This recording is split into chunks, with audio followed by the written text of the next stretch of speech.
Армысыздар, ардақты ағайын.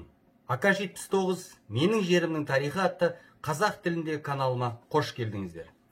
Қазақстан тарихының өзекті проблемасының бірі 20 ғасырдағы қазақ лидерлерінің бірін жамандап, екіншілерін мақтап мадақтау. Алаш қайраткерлері халықты бір ғой, халықтың өзінің төл мәдениетіне лайықтап дамиық. Оның төл тілі, мәдениеті, әдебиетін сақтай отырып, соны еуропалық деңгейге дамытайық деген жоқ па? Алғашқы қазақ коммунистері Тұрары бар, Сәкені бар, Әлібек Жәнібековтер. Ол қазақ болмысына тіпті жат, кеңестік, айтқанда утопиялық идеологияны алып келді, соны қазақтың мәдениетін тізеге салып сындырып, сондай жағдай жасағысы келді. Оны қазіргі кейде мен айтысатын тарихшылар, сол Тұрарды танушылар, Сәкендер солай еді. Олар халыққа да қызмет етті ғой дейді.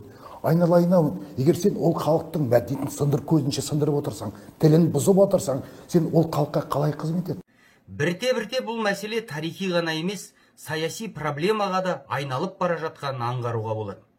Менің ойымша, алаш ардақтыларын кеңес дәуіріндегі қазақ қайраткерлеріне қарама-қарсы қоюдың өзі дұрыс емес.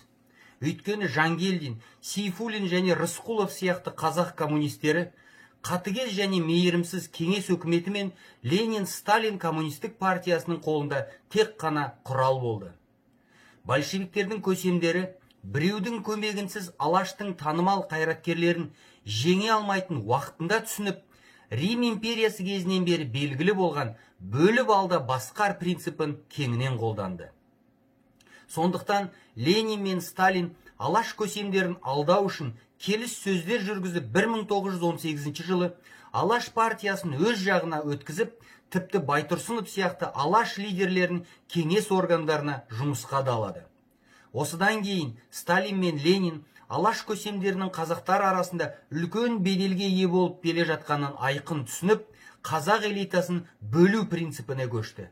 Осы мақсатта большевиктердің идеяларын толық қабылдаған сол қазақ көсемдерінің арасынан қазақ коммунистерінің үлкен тобы құрылды. Олардың қатарына Тұрар Рысқұлов, Смағұл Садуақасов, Сәкен Сейфуллин, Ілияс Жансүгіров және басқалар сияқты қарапайым қазақтар арасында танымал адамдар тартылады. Қазақ большевиктерін алаш қайраткерлеріне қарсы айдап салу үшін Мәскеу олардың арасына іріткі салады. Мысалы, алаш көсемдері қазақ халқына өзін-өзі басқару құқығын беруді талап еткен болса, Сталин қазақ большевиктеріне мен қазақтарға кеңестік Ресей құрамындағы автономияны беремін деп сендірді. Кейінірек бұл қарама-қайшылықтарды одан әрі тереңдету мақсатында билік үшін таласты да қолдан ұйымдастырды. Мысалы, 1919 жылы Лениннің жеке ұсынысымен қазақ жерін басқарған алғашқы кеңестік басқару органы Қырғыз революциялық комитеті құрылған кезде, оның төрағасының жалғыз орынбасары болып, алаш партиясы жетекшілерінің бірі Ахмет Байтұрсынов тағайындалады. Мұндай шешім дереу Мендешев, Жангелдин сияқты қазақ большевиктерінің наразылық толқынын тудырып, екі топтың арасы одан әрі алыстайды.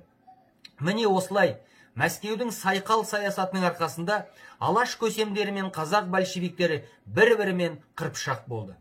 Кейін екі қазақ басшыларының тобы бір-бірімен алысып, әбден әлсірегеннен кейін Сталиннің қолдауымен алаш қайраткерлері басқару органдарынан шығарылады. Содан кейін Сталиннің тікелей бұйрығымен қазақ большевиктері алаш көсемдерін жан-жақты сынға алып, одан ары тентіретеді.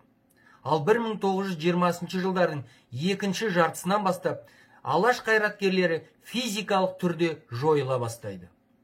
Алаш қозғалысының жетекшілерімен тығыз байланыста болған қазақ большевиктері мұндай қуғын сүргінге қарсы болмау үшін Ленин мен Сталин қазақ большевиктерінің бірнеше талаптарын қанағаттандырып алдақ қояды. Мысалы, 1920 жылы қазақ мемлекеттілігін Қырғыз автономиялық республикасы түрінде қалпына келтіріп, қазақ большевиктері қазақтар мен қырғыздардың мүлдем басқа халық екендігіне наразы бола бастағанда, 1925 жылы қазақ атауын қалпына келтіріп, қазақ тілін қазақ автономиялық республикасының мемлекеттік тілі деп жариялайды. Бұл қадамдар қазақ большевиктерінің беделін көтеріп, енді олар Мәскеудің алаш көсемдеріне қарсы репрессияларын қолдайды. Алайда 30 жылдардың ортасында алаш элитасы түгелімен жойылып немесе түрмеге жабылып біткен кезде, ендігі Сталиннің қаһарына ұшырау кезегі қазақ большевиктерінің өздеріне келді. Мұнда да Сталин қазақтың арасына іріткі салу қағидасын қолданып, жүздер мен руларға бөліну негізінде қазақ большевиктерін бір-біріне қарсы қойды. Мәселен, Сталин қазақ орталық атқару комитетінің бірінші төрағасы, ең беделді қазақ большевиктерінің бірі болған кіші жүздің тумасы Сейітқали Мендешевті қызметінен босату үшін, оған қарсы тағы бір көрнекті қазақ большевигі, ұлы жүздің өкілі Солтанбек Ходжановты қарсы қояды. Тіпті кіші жүз жерінде болған Орынбордан Қазақ автономиялық республикасының астанасын ұлы жүздің дәстүрлі территориясы Қызылордаға ауыстырудың өзі қазақ большевиктері арасындағы күресті тереңдету үшін пайдаланылды. Міне осылай бірте-бірте алғашында қазақ большевиктерінің көмегімен алаш қайраткерлерінің көзін жойып, кейін қазақ большевиктерін жүз бен руға бөліп, бір-біріне айдап салудың арқасында оларды да құртады. Нәтижесінде қазақтың ең білгір, оқыған патриот кадрлары жойылып, қазақ халқы міне осылай түбегейлі орыстың бетіне қарап жалтақтайтын ұлтқа айнала бастады. Әрине, бұл процеске алаш көсемдері немесе оларды жоюға ат салысқан қазақ большевиктері кінәлі деп айып тағуға салуға болмайды. Өйткені Абай атамыздың қазақтың жауы тек қазақ деген ұлы сөзін жақсы ұққан Сталиндік өкімет қазақ лидерлерін өз мақсатына жету үшін ғана пайдаланды. Алдында алаш қайраткерлерінің арқасында қазақ жеріне кеңес үкіметін орнатады. Кейін қазақ большевиктерінің көмегімен алаш қайраткерлерін құртып, 30-шы жылдары қазаққа араша бола алатын сол қазақ большевиктердің өзінің көзін жойды. Сондықтан біз бүгін алаш көсемдері мен қазақ большевиктері арасындағы қарым-қатынас тарихын оқып зерттеу барысында біз қазақтар жүздер мен руларға бөлінбей бірге болуымыз керек екендігін тезірек түсінуіміз қажет. Сейфуллинді, Рысқұловты, Жансүгіровті сынап, айыптап, Бөкейхановты, Байтұрсыновты, Дулатовты мақтай отырып, біз қазақ халқының бірлігін нығайтпаймыз. Өйткені сол большевик Сейфуллинде алаш көсеме Бөкейхановты туған қазақ халқына жақсылық тіледі.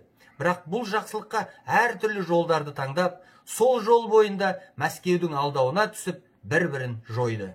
Егер біз бүгін қазақтың көмегімен қазақтар жойылып кеткен 20-50 жылдардағы жағдайдың қайталануын қаламасақ, онда біз қазақ басшыларын жақсы мен жаманға бөлуді тоқтатуымыз керек. Біз қазақтар үшін ардақты алаш қайраткерлері де, қазақ большевиктері де қазақтың батырлары болып есте қалуы керек.